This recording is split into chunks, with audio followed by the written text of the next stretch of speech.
Hello नमस्ते म योग चामलिङ अनि आज चाहिँ म तपाईहरुलाई बर्कली सिरिजको चाहिँ मेजर स्केल्सको एसेन्डिङ रन 5 डिफरेंट पोजिसनमा कसरी खेल्छ र कसरी खेलिँदो रहेछ म तपाईहरुलाई देखाउन गइरहेको छु।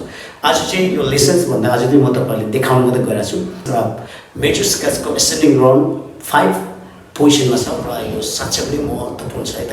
यदि तपाई सिक्न चाहनुहुन्छ भने यो भिडियोले पौज गरी तपाईले सिक्न सक्नुहुन्छ र यस प्रकार खेलिन्छ है त। यो एसेन्डिङ रन साच्चै राम्रो छ है त। र हाम्रो यस प्रकार खेलिन्छ 1 2 3 go।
यो रह्यो हाम्रो 5 वटा एसेन्डिङ रन यो मेजर स्केल्स यो based on C major scales र यो रह्यो हाम्रो 5 वटा एसेन्डिङ रन बर्कली सिरिजको चाहिँ स्केल्सको सिक्वेन्स हो र आजको लेसन्समा म तपाईलाई यति नै देखाउन गइरहेको छु। धन्यवाद।